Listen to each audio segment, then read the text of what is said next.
Good morning. As we go to the Chitas of today, we're holding in Vayakel.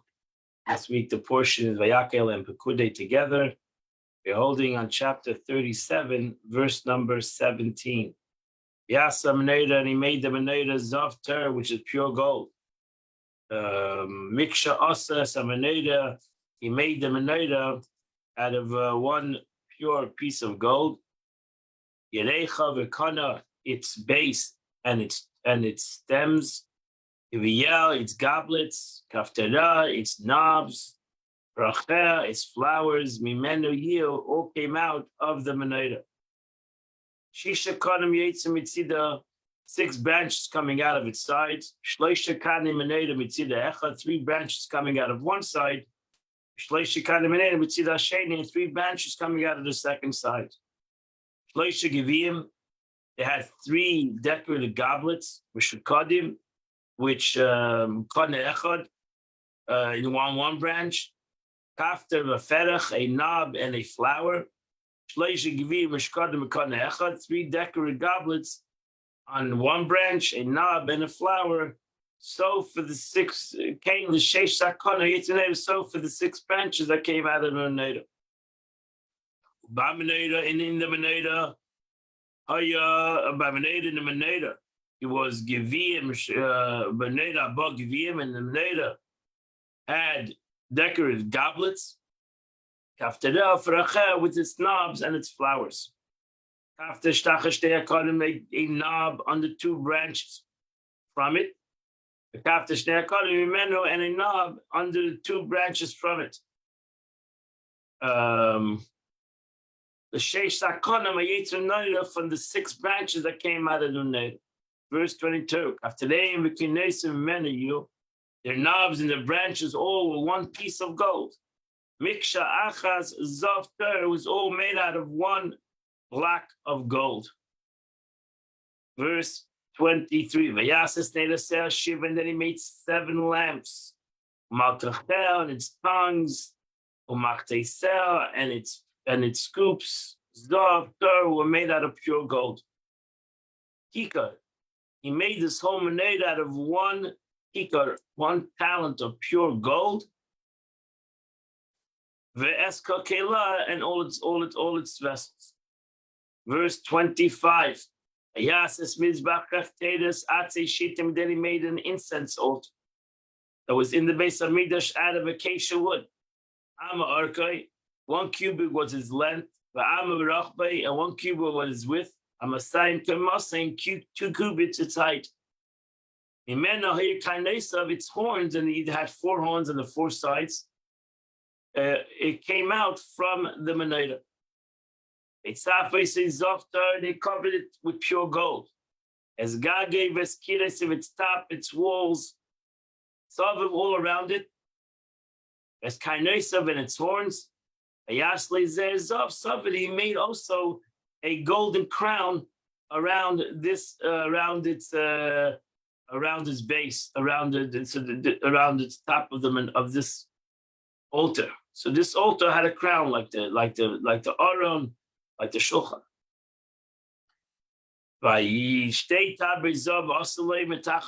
He made 2 rings underneath its crown. On both of its corners. On both sides. Levatim, so they were holders, Levadim, to make the poles that were put into it to carry this Mizbeach Hazov. Yasa Badim, and he made the poles, Atse Shitim, he made them out of acacia wood. And he covered these poles with gold. Ayasa Shemen HaMishcha, and then he made the holy anointing oil. Kodesh, holy. Esteres HaSavim, he made all the incense. Tor, pure.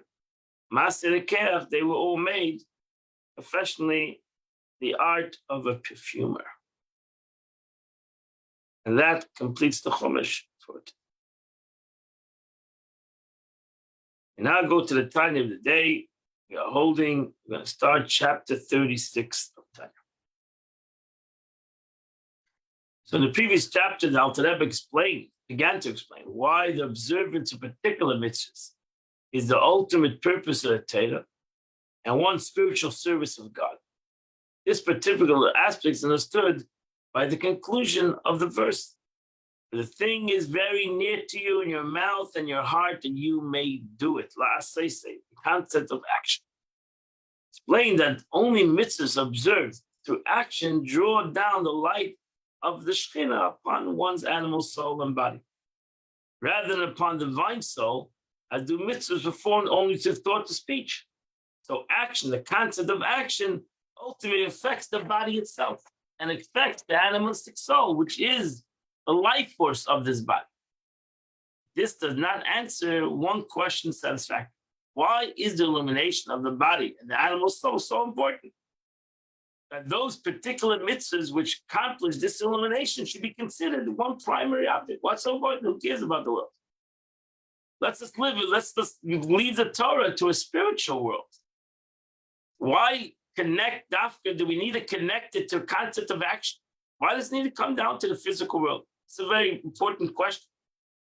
One of the questions of the Chacham and the Agadah, why do we need to have physical mitzvahs? Why can't we leave godliness to the heart, emotions, spirituality, leave it to the spiritual realm? Why does it need to come down, Dafka in La Seisei, that the Torah demands that there needs to be action and there needs to be Maisa mitzvahs? We need to do physically the mitzvah. Alter Rebbe addresses this question in this chapter, chapter 36. He explains that God's purpose in creation is that he might have a dwelling place in the lower realm. This is a Tanchuma, this is a Medrash. Alter Rebbe accentuates this Medrash. The Sava Kodesh Baruch Hu is the Dina B'Tachtonim. The Eibishter had a desire to have a dwelling place, Tafka, in Tachtonim. Where is Tachtonim? Tachtonim means the lowest, most darkest place of the world. Eibishter wanted the most dark. Spirituality is light. Physicality is the opposite of light. Darkness. You don't see the light in the physical thing. And God wanted that there should be spirituality in this darkness. Dafka specifically. So that's the word specifically. Specifically in this lower world. Dafka. In this world of doubled and redoubled spiritual darkness. God said, I want Dina B'Tachtonim. I specifically want Dafka, specifically want this. I want to have the light that transforms, that light in darkness. Light in light is not a great accomplishment. So to have spirituality in the upper worlds, that's not an accomplishment. The accomplishment is to have a world of darkness, have a world of duality, have a world of complication and challenges, and to bring unity in that world. That was true taiva. That's a true desire of God. That's a medrash that accentuates this medrash. So the Eretz Yisrael would radiate even more powerfully than it does in the higher spiritual realms through man's transformance of darkness into light. This is a very important point in Torah, very important point of Chassidus. In man, the microcosm of the animal soul, the body, are the lower realms. Therefore, the particular mitzvah which draws the light of the Shekhinah upon them constitutes man's ultimate purpose. Furthermore, through the particular mitzvah and through the elevating effect on the body and the animal soul, the material world in entirety becomes a dwelling place for God. And this, however, is properly belongs to discussion chapter 37, as the Alter Rebbe is going to go now introduce us to this concept of Dina B'Tachtonim, the concept of the dwelling place of God in this world, the next couple of chapters. Let's go and start reading. It's a well-known statement. A statement that was declared. Again, this is a medrash, Tanchuma. Statement of the sages, well-known statement. Shetachlis Brias Ha'olam Hazeh, that the purpose, the tachas, the purpose of the creation of this world. Why did God create this world? The purpose of creation is Saba Kodesh Baruch Hu Lias Leidina B'Davtei. That's the expression of the Medrash. That the one, the Holy One, blessed be He, desired to have an abode in the lower realms. So the desire, his desire, that is essence of Ein Sof light, be revealed as it is, without veil or concealment, amid the lower creations. Our sages use the word abode, dira. Dira, a home. God wanted a home, a abode, or a dwelling place. That's the whole concept of the Mishkan. Vasli Mishkan v'shachanti b'soicham. I make for me a Mishkan so I can dwell. I want a dwelling place, even though I fill the whole world. But I fill the world is one concept, and I come within the world is a whole different reality. So there's a concept of I come within the world in a revealed way. So I can fill the world in a very obscure, hidden way, and God does fill the world. God is the world, and everything is Him. So, but then the Eibishter says, in this everything, in this filled world, I want a specific dwelling place. It's like a human being is in the world, and then he has his home. That's where he reveals himself. He feels comfortable. He feels like one with his home. So he feels like he can be his true self in his home. And that's why the Medrash uses the word dira. You have the expression that Abraham called it a mountain. Isaac called it a valley, a field. And Yaakov Avinu called it a house, called godliness a house. Bias. He was the first one who coined this concept. Yaakov Avinu in the Torah, he says, Ki'im zeh beis Elokim. This is the house of God.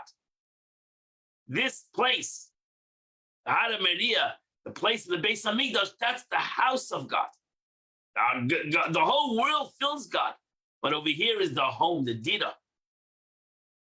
To describe such revelation, just as a man's home serves as an abode for his essence, so too the world is intended to be an abode for God's essence. Not just that God's there, but where God can feel comfortable. That's the famous statement of the Kotzker Rebbe. Where is God? Where you let him in. God is everywhere, but where is God? Where is the revelation of God? That's where you let him in. The Rebbe goes now on to explain the phrase, the lower realms. Dira b'tachteinim, the second word over here. The word tachteinim. What means tachteinim? What's upper and lower? In general, what's the meaning of upper and lower? Mentioned above.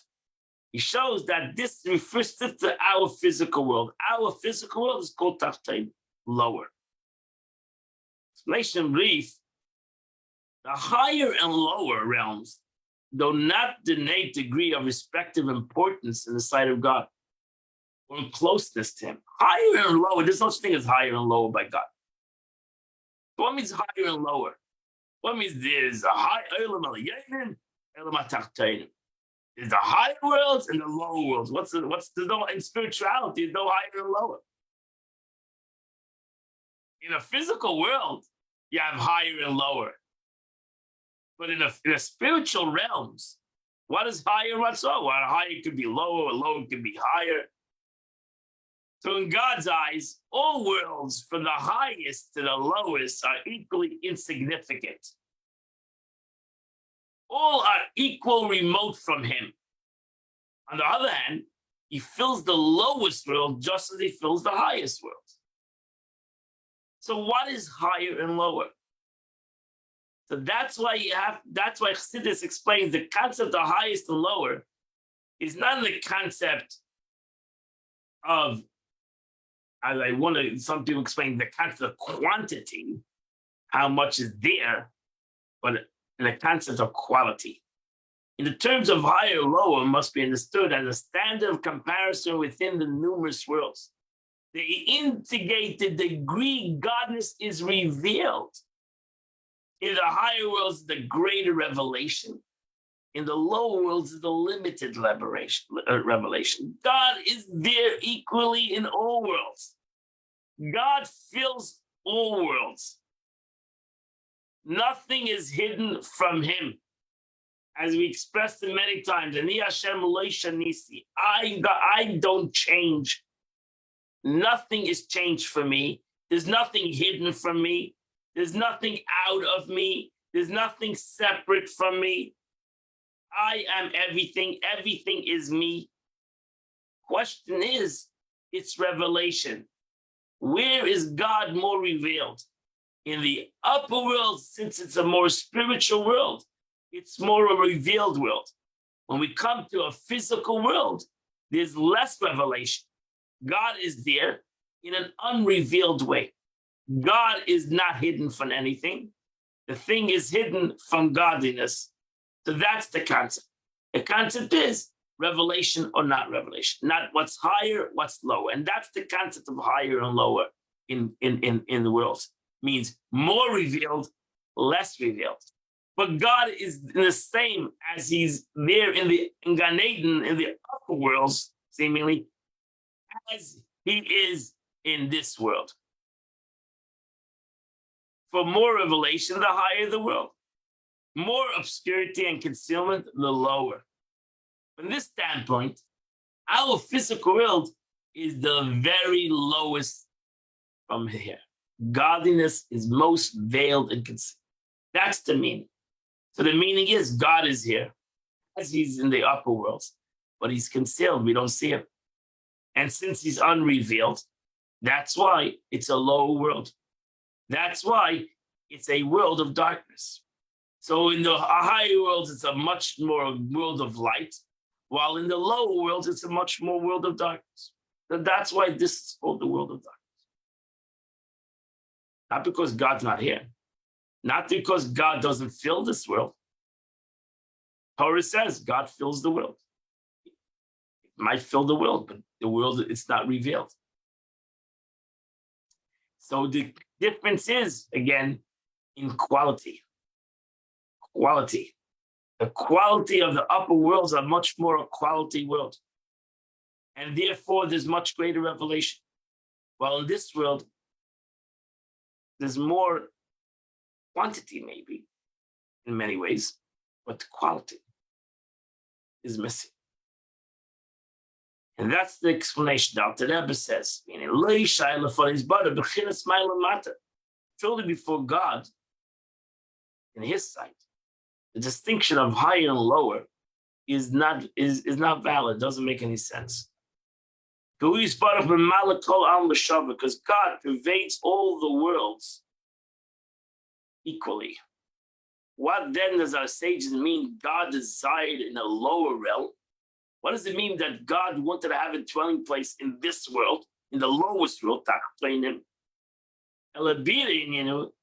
explanation that matters ever is that God designed an abode in the realm considered lower within the ranks of the worlds as follows. Before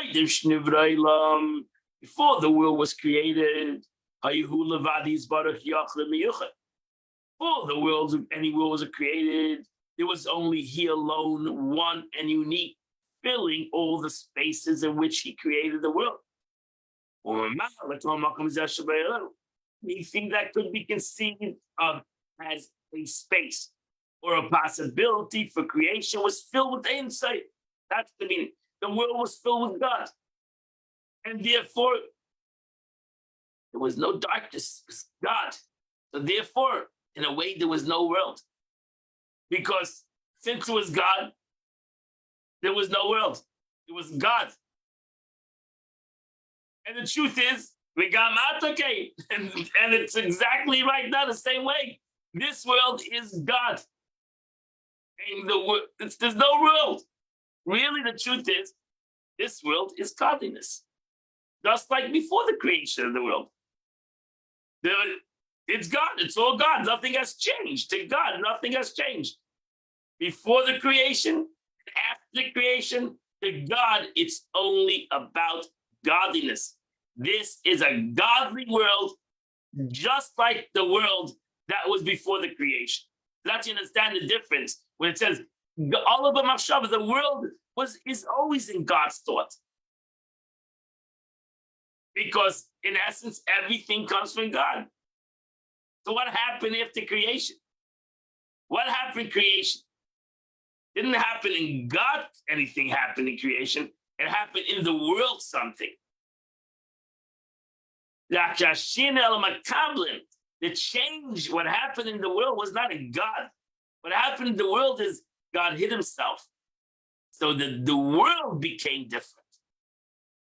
Now the world suddenly feels like there's maybe has its own identity, its own existence, because the true existence is hidden from it.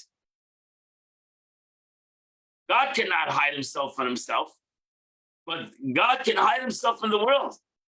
And when God hid himself from the world, meaning he has contracted himself. So now the world lost its so to say, lost within itself to feel its existence. So what does the world feel? When it doesn't feel its existence, automatically, you don't live in a vacuum. The world felt its own existence. And that's ultimately the way we feel. We might learn about God, we might comprehend even, but do we feel that our existence is based on a godly concept? No, we feel our existence is based on our nature. We were born, we have a heart that pumps, we have lungs that breathe, and that's our existence. And as long as we're healthy, we'll exist.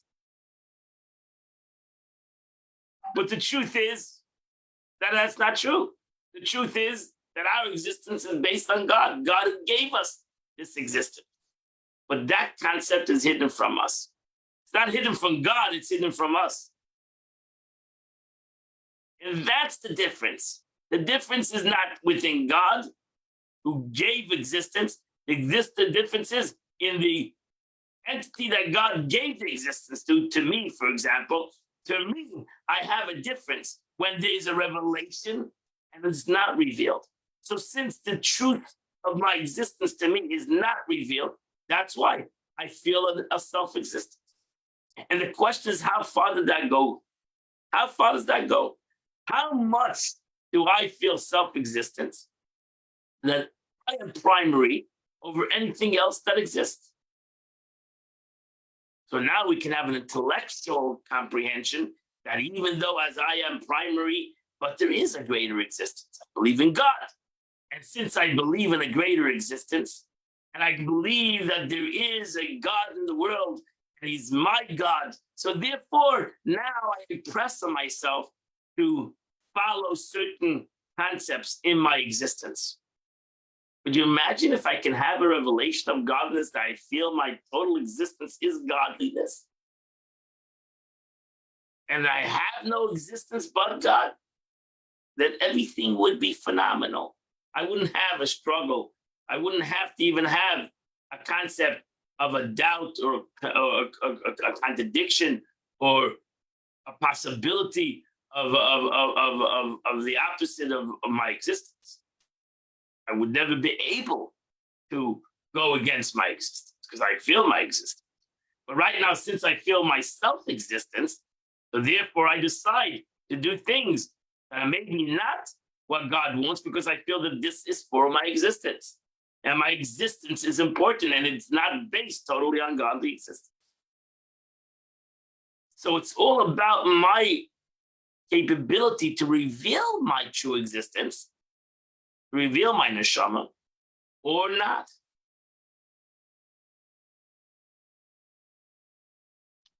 The change applies only to the recipient of this being force in his life. Before creation, there was none to receive the divine life force of life. Creation brought into being these recipients. There was no recipients. It was all bottled to God. Now that God created the world, he hid himself, he contracted his life. Now we have existence. We have physical existence, whether it's animals and inanimate objects and vegetation. And we could say, wow, how beautiful this tree gives out the fruit. It's the beauty of the tree. Beauty of the tree. It's the beauty of God who gives out these fruits. That's why we make the bracha. It's the beauty of the tree. Not the beauty of the tree. It's the beauty of HaKadosh Baruch Hu. So the truth is, you can see back in the beauty of God in everything that God creates, but we get lost in the physical. We get lost in the tree. And we seemingly, the tree has its own identity, its own reality. It doesn't have a creator. It's its own creation.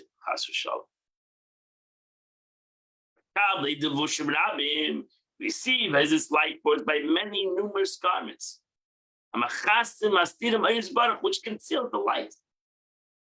But without such garments, they would not bear its. They could not bear its intensity and would cease to exist. The truth is, thank God that God hides himself.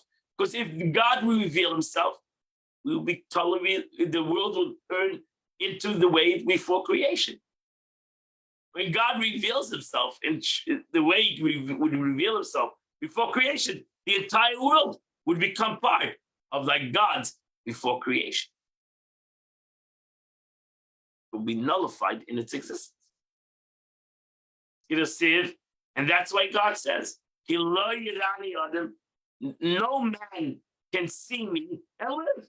The second you have revelation, now life, existence, what you consider existence becomes non-existence.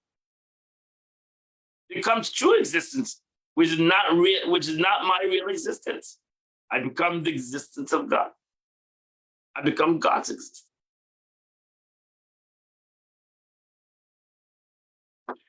So furthermore, not only man, a physical being, but even spiritual beings such as angels are unable to receive divine light without concealed garments. Everything needs to have a concealment to God. Because even an angel is an angel. He might be a spiritual entity in comparison to a human being, but he's still an entity. Spirituality is also a creation. After you say something is spiritual, that's a creation. That is also creation to God. To God, there's no difference between physical or spiritual. Both are creations.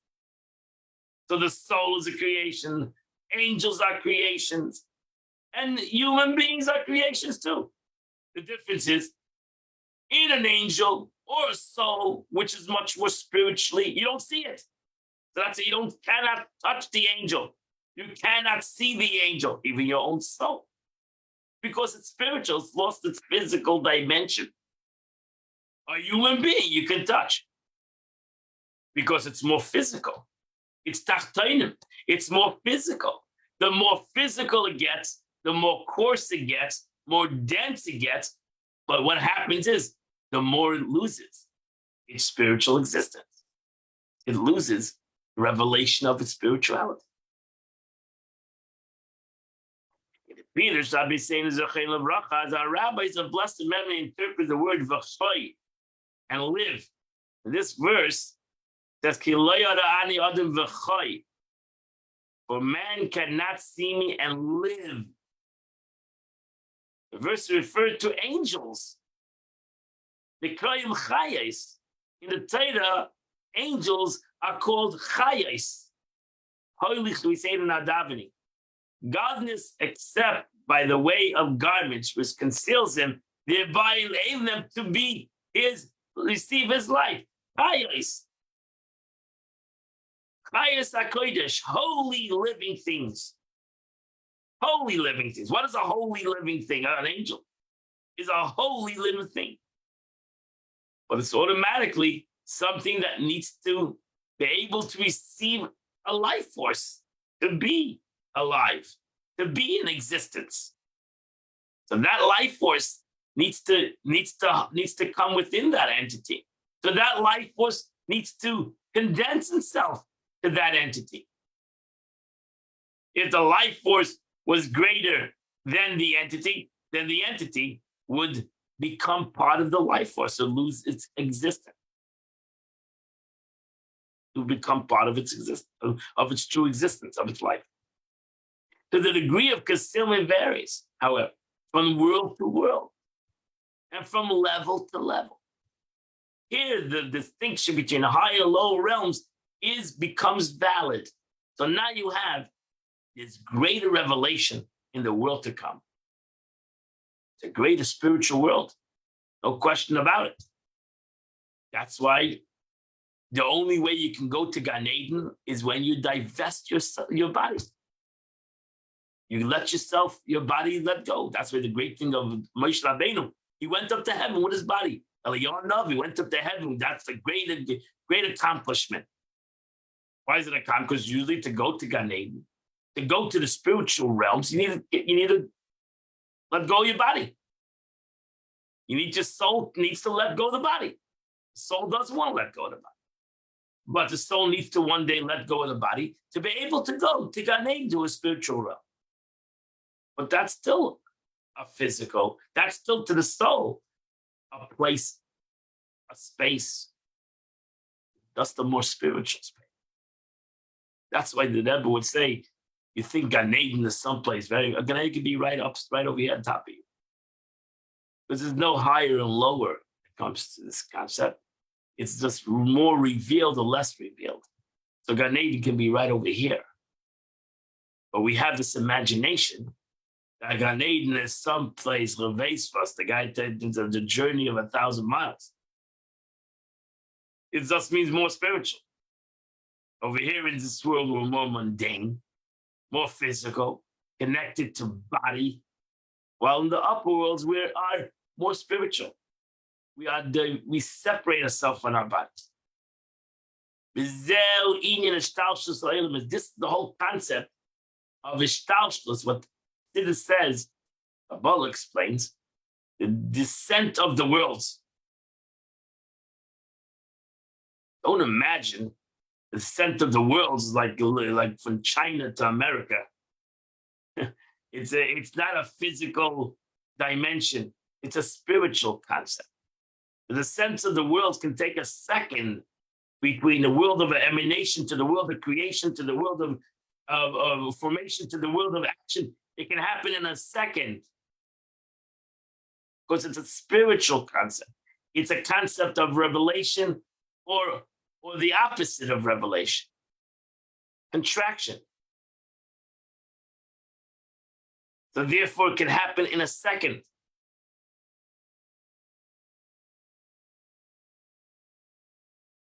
To come from the lower to the it's all about the garments and the concealment of the light and the life force emanating from him, from God. The more concealment, the lower the descent. Until the creation of this physical world, and the gross, as the light, as revelation is diminished, the concept becomes more physical, and the concept becomes more gross. Chumri. That's the expression of the chumri, of a donkey. Compare it to a donkey, chumrius. That's the word. Playmer. It's the same word as a hamur, a donkey. Hamur lamasa. What is a donkey for? Maybe she created a donkey to carry them for its burden. We become burdened. The whole life becomes burdensome.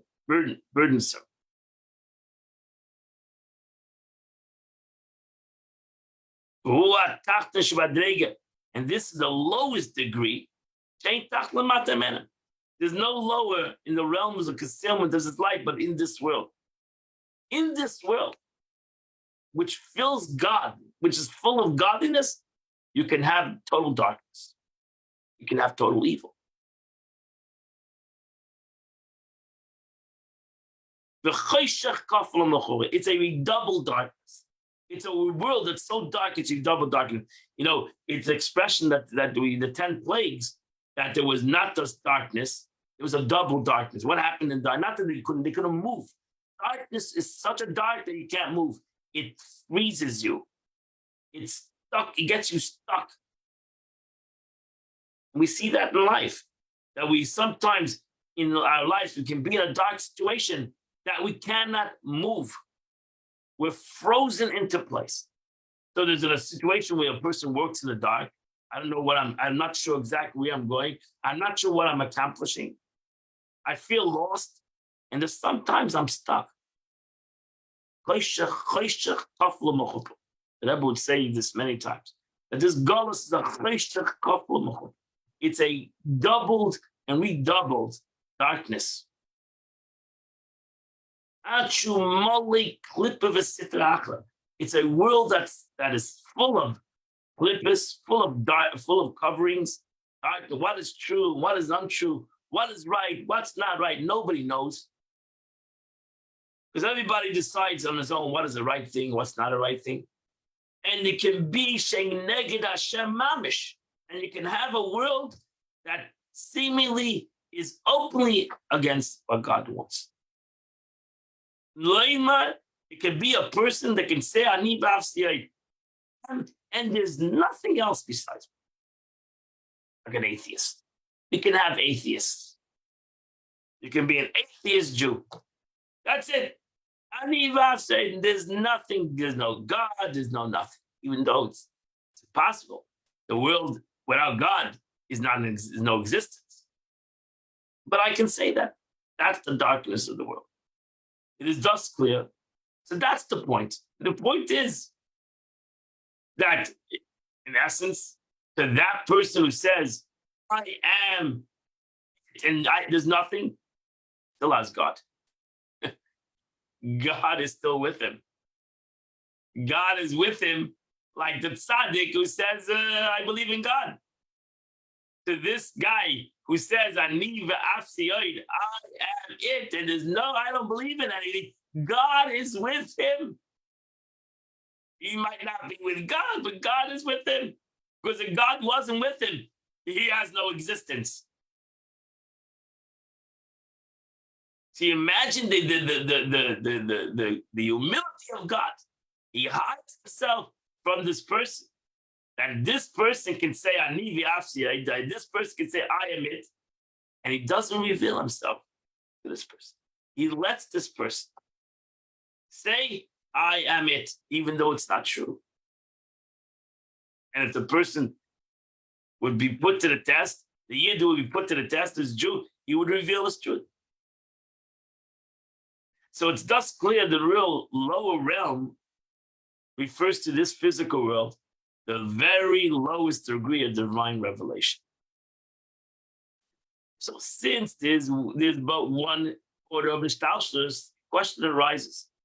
Does its ultimate purpose lie in the higher world, where godliness is revealed to the greater degree, while the lower world serve only to emphasize the revelation found in those higher worlds? Then, since light is distinguishable only where darkness exists, or on the contrary, does its purpose lie in the lower realm?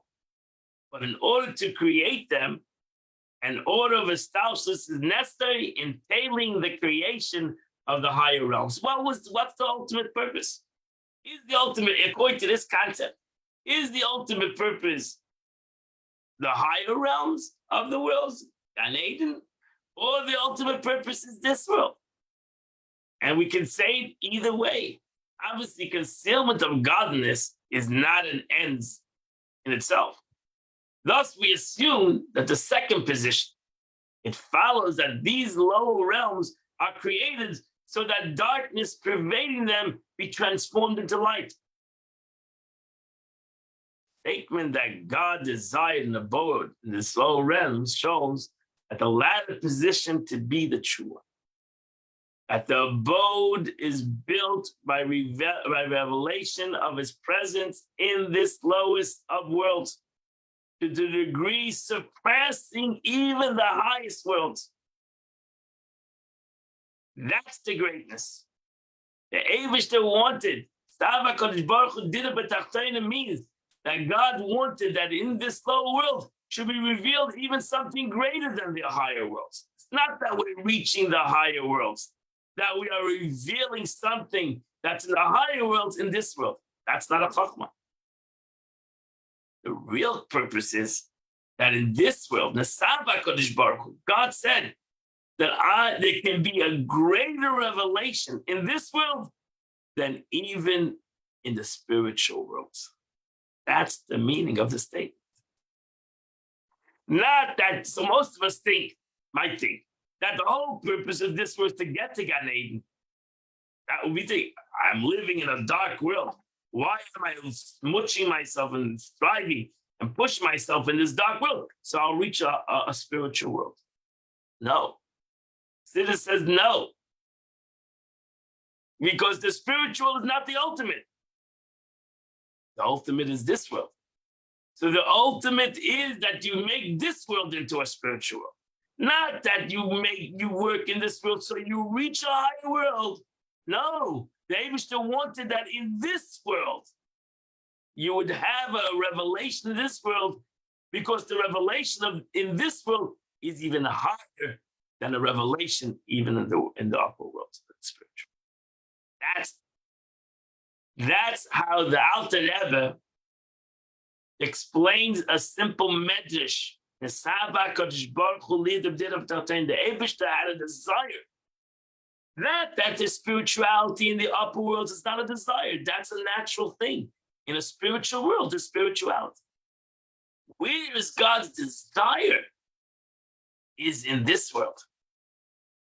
That means that there's a greater revelation. When we reveal light in this world, it's even a greater revelation than in Gan Eden. That's the beauty of the explanation of the Alter Rebbe. It's revolutionary in the teachings of Chassidus. That's how the way the Alter Rebbe accentuated or taught the teaching of this medrash. God had a desire, not in Gan Eden to be his abode, no, but in this dark world, in this world of multiplicity, in this world of challenge. God said, in this world, I reveal a greater truth than even in the world of truth. So, that's the expression of Shlomo Melech. The greatness of light that's revealed in darkness, and the greatness of intellect that's revealed through folly, through stupidity. So in the world of stupidity, in the world of folly, in the world of doubt, that I can reveal the truth. That is truer than even in the world of truth. Because where there's truth, there's no great revelation of truth. Where the opposite of truth, and we reveal the truth, that is truth. That is real truth.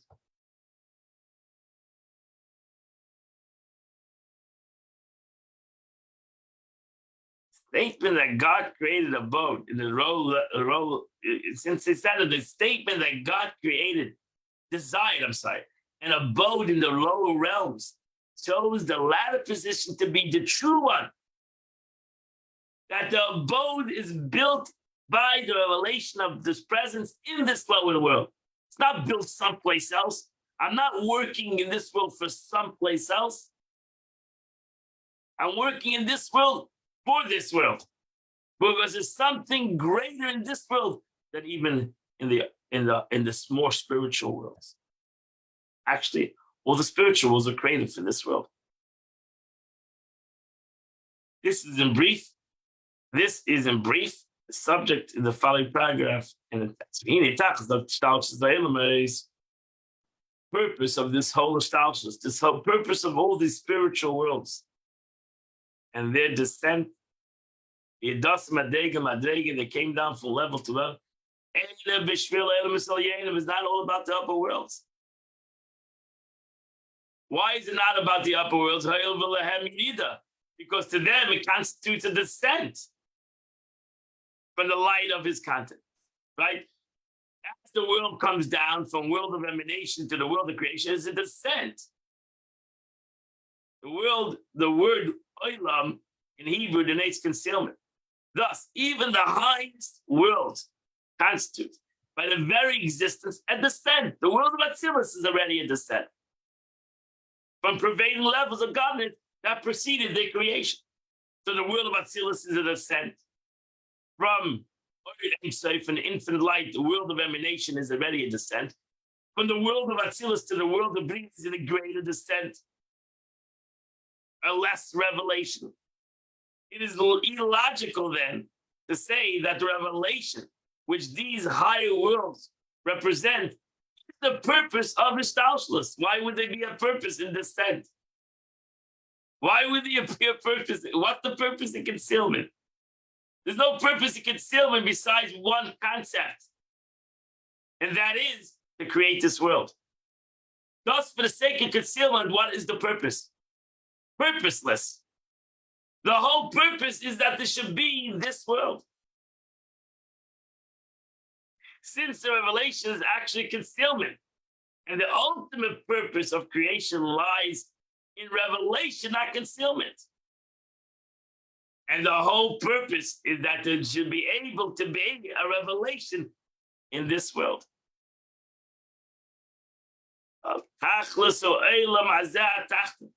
Rather, the purpose of this whole descent, this whole concealment, is this world, is this lowest world. All higher worlds are merely steps in descent of divine creative power.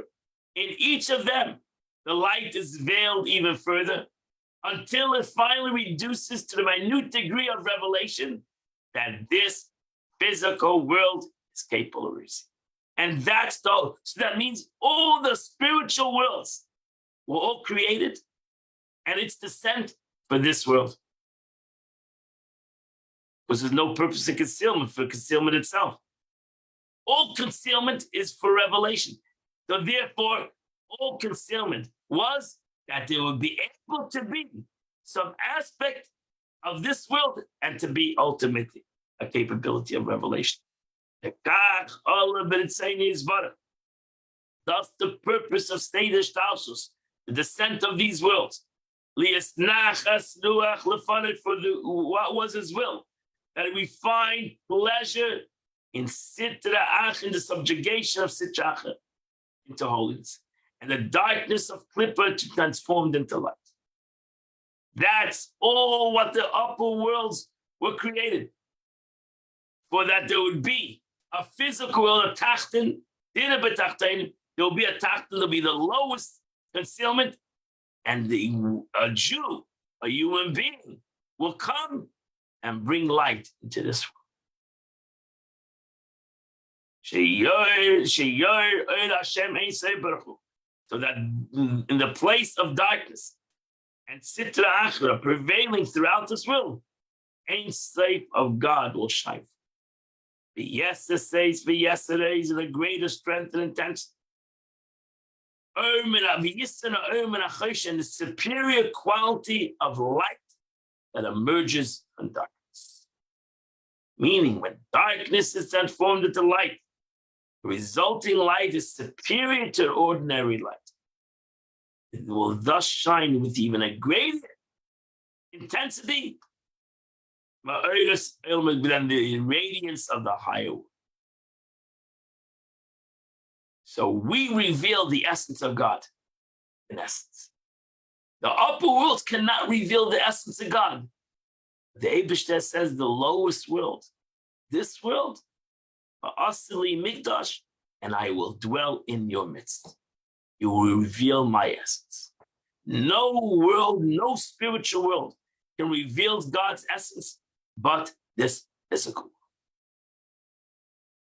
But a human being in this physical. Because Shemei Sham, all the upper worlds, God shines there. Levushim vehest upon him. God shines there in a garments and concealment. When God hides, He screams the infinite light. That it would not become nullified. So where the Ein Sof light is not screened by garments, the world could not bear it and would be dissolved. Thus the revelation wrought by subjugation of the clippers of this world is greater than the higher worlds. There Ein Sof is hidden. We're here in this world. It's revealed in all its strength. Unbelievable. Question arises, however, how is it possible? If the upper worlds cannot handle the essence of God, how does this world handle it? Even upon subjugation of clippers and transforming them into the holiness, that we in this world should experience a revelation of Ein Sof without a veil or concealment. When even the higher worlds cannot receive such a revelation without dissolving into nothing, how does this world, how does God's essence revealed in this world and we don't dissolve into nothing? The answer the Alter Rebbe gives, and that's why God gave the Jewish people. Shenikra oiz v'koyach. The Torah is called the might and the strength, where it gives us strength to receive such revelation without being overwhelmed by it. Maimon of Hussein Zachain Lavracha, our sages of blessed memory said, Shakadosh Baruch Hu Neisen Koyach Batzadikim Latabas Farim La'asad Lovit. That God gives tzaddikim strength to receive the reward in the world to come. Why is this strength necessary? Please, battle the mitzias mamish, right Hashem, that the existence would not be dissolved in the divine light, that the revealed itself in the losses, belishum lavush, without any garments. So the garments, God protects us, gives us a Torah to protect us, that He can reveal Himself. And Mitzvah Mashiach comes for sure, that there'll be a revelation of God and we'll still be human beings. As it's written, Mashiach comes, your teacher will no longer hide it from you. Meaning, not as some interpret the verse, he will no longer withhold your reins, but as Rashi, but following Rashi, he will no longer conceal himself from you with the edge of a robe or a garment, and your eyes will behold your teacher. Mashiach comes, will see godliness, and will be human beings. As it says, for they shall see eye to eye. Meaning that human eye will see divine eye. We'll clearly see revelation of God's light.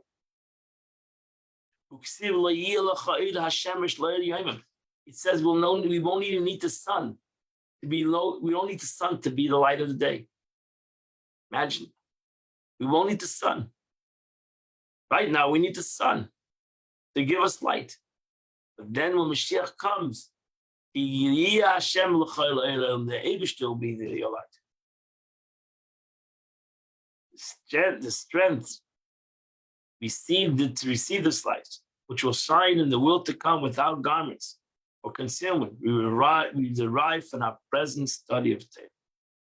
The Rebbe stated earlier the purpose of the entire Shtalshus and the revelation of Ein Sof in this world, which occurs when the darkness of clippers in this world is transformed into the light of holiness. But one may ask, this revelation will take place only in the after Mashiach comes. At present, the Ein Sof light is completely hidden. So what do I gain right now? You're right. When Mashiach comes, I'll see the light. But right now, I'm living in darkness. So the Rebbe applies as follows: that indeed the Messianic era constitutes the purpose of which the world was created. Mashiach, It's known that the Messianic era, especially the period after the resurrection of the dead, in Tachlis v'Shleimus B'rias Olam Hazeh. This is the real purpose of creation. That's why it was created to begin with. That we will bring ultimately this world to the concept of Mashiach. And that's why Mashiach is the center part of our avodah. That we do all this, we working in the Golus, and we ultimately merit the concept of Mashiach, which is the concept of the revelation of God in the world. First glance, the statement appears to be strange. One would have thought that the Messianic era represents not the purpose of creation, but the reward for man's effort for fulfilling the purpose. The Alter Rebbe differ clear to clarify, but Kabbalah Schara Ikebela Vashvi, time receiving reward is essentially in the 7th millennium. As written in the Likutei Torah of the Arizal, a blessed many, with a period until then constitutes the fulfillment of the purpose of the world. So there's two different stages. The 6th millennium, until the 6th millennium, the purpose is not about reward. The purpose is about creation. The purpose of creation is Mashiach and Tchias HaMeishah, which is the concept of revelation of God in the world. Then in the 7th millennium, 1,000 years after that, there'll be the concept that Arizal says of reward. Reward to reward to those who did Torah mitzvahs. But right now, our focus and our real concept in our avodah, in our service to God should be about Mashiach, the bringing about Mashiach, which is the purpose of creation from the beginning, as it says. It's brought down the Arizal. It says, in the second day of creation. The first day of creation. It says, and the Spirit of God was hovering above the waters. And the Arizal said that goes on the concept of Mashiach. The whole concept of creation was created the first day that God created the whole world, was that there will be the Spirit of God will be revealed all over the world. And that's why in the first day of creation, is Echad, Yom Echad is one. It's called not Yom Rishon, the first day. It's Yom Echad. It's true unity. Because the whole true purpose, the Reishis Bara Lakim, as a Shamayim Vazara, the whole true purpose of creation of the world is that there should be oneness with God, that there should be a true unity and oneness between our Kodesh Baruch Hu and the world, which is the concept of Mashiach. So therefore, our avodah today, service should be in the concept of revelation of godliness in the world and the unity of God that will happen in the world, which is the ultimate aspect of Tchias HaMeisim. That's why Tchias HaMeisim is connected to that concept, because Tchias HaMeisim is the concept of the resurrection of the dead, which will bring about the aspect which will show that really the whole purpose of why the person was in the world, and even though he passed away, the whole purpose why he's in this world was the unity with God, which he hasn't received that unity of God until Mashiach comes. So therefore, that all the souls, the thousands and millions of souls that came and did their service in this world, they need to see that thing in reality.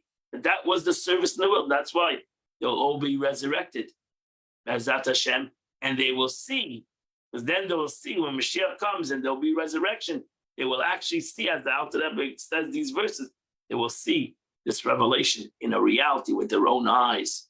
So they were in this world, they did their service, they did Torah mitzvahs, and they did every Jew's Malay mitzvahs. Kedima was full of mitzvahs like a pomegranate, and therefore they did the service did the service with their body, and therefore in all the service that they did not see.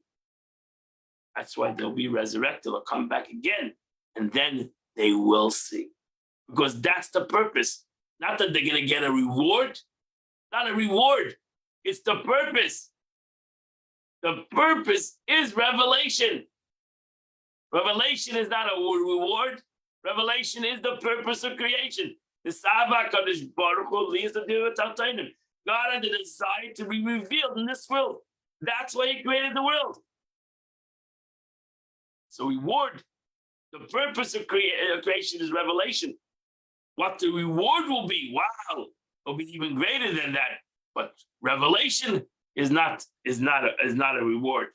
A relation of godliness in the world, unity of God in the world is not a reward, but that's the whole reason why God created this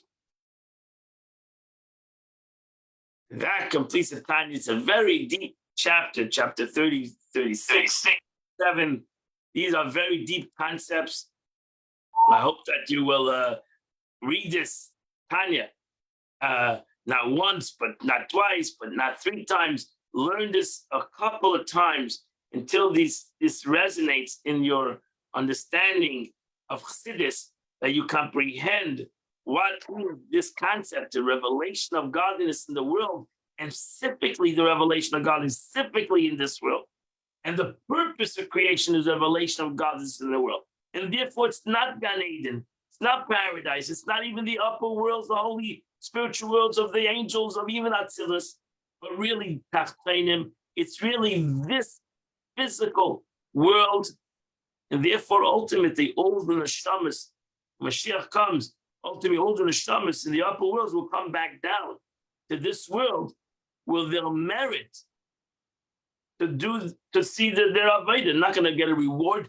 They'll merit to see that their avodah, what they did in this world, not they'll see it within a shamas in a spiritual way. They'll see it with their physical bodies and their eyes. Because if they're not gonna, they'll see with their eyes that the avodah, the service that they did in this world, they brought godliness to the world, they accomplished that purpose. And that's the beauty of, in general, of Mashiach and Tchias HaMeis. That ends the Chitas for today, the Tanya of the day. Today is the 21st day of the month, which is chapter 104 and 105. And Amid Shem tomorrow will continue the Chitas of the day at 8 a.m. Have a wonderful day.